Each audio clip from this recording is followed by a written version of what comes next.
Hey everyone, it's Ollie, and I'm back for another Top 5 Wednesdays video for this month.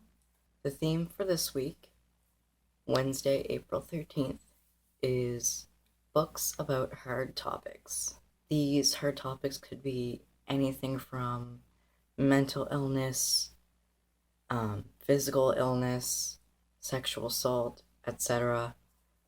And I actually had quite a few books that I could have put on this list. Um, but I just put my favorites. I'm gonna try not to go into too much detail as stuff like this can be triggering to some people, so I'm going to try and sort of avoid details. So, yes. Number 5.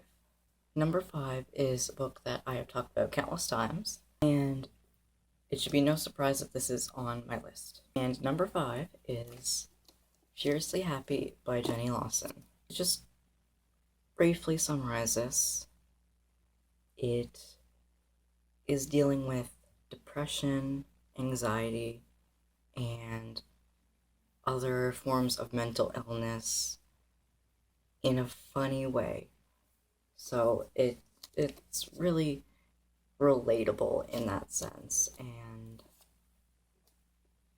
yeah, all of these are short little stories of her life, and how she copes with these mental illnesses and the consequences of having them.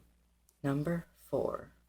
My number 4 book for this list is Winter Girls by Laurie Halse Anderson, and this book is basically about two teenage girls who struggle with anorexia and I think bulimia. I'm not quite sure, but I know there's definitely anorexia and there is self-harm in this. And while it is really depressing, it's really good, and so far my favorite book that Laurie Halse Anderson has written.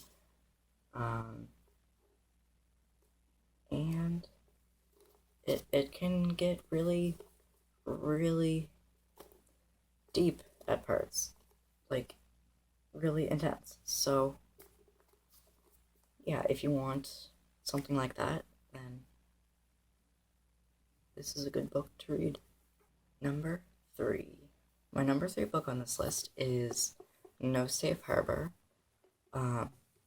by Julie Lawson, I believe, and it is a Dear Canada book that is,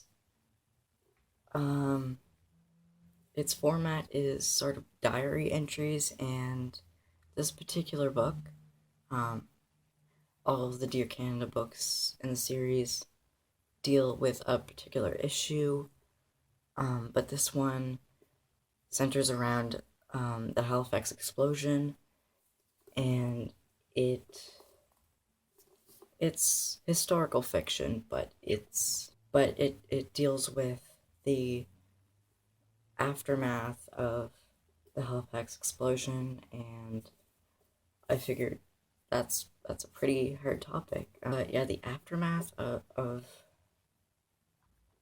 an explosion is intense and difficult, and especially if you have loved ones who have passed away and you're injured from it and all of that stuff. And this sort of is a fictional but realistic sort of behind the scenes view of sort of a little bit before and mostly the aftermath of the Halifax explosion. One of my favorite books growing up, still one of my favorites, and I highly recommend this. So yeah. Number 2. My number 2 book on this list is The Book of Negroes by Lawrence Hill. This book is also historical fiction, but it is a very realistic take on historical fiction. The main character herself, Aminata Diallo, does not really exist, but she is about as realistic as you can get, in terms of being fictional, if you sort of understand me. But it's based in sort of a slave trade and how when she was a little girl she was taken from her village somewhere in West Africa and was forced to well, first of all, was forced to many different places. She's been to Nova Scotia and places in southern United States and England and such as a slave, and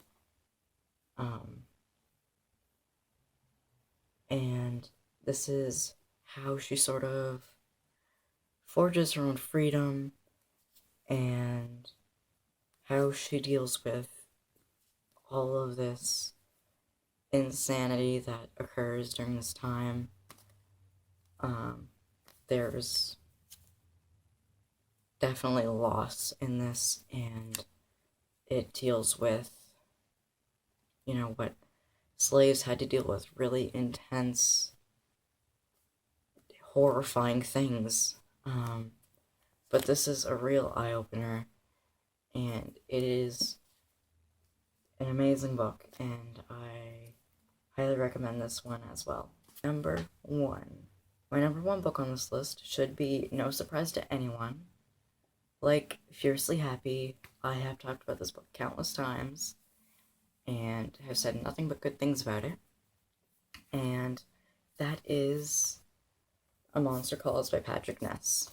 The only thing I really need to say about this book is that the main protagonist deals with his mom having cancer, which I'd say that is an extremely hard topic and very emotional and intense, and this book was just beautifully written, and I loved it, and my mom loved it,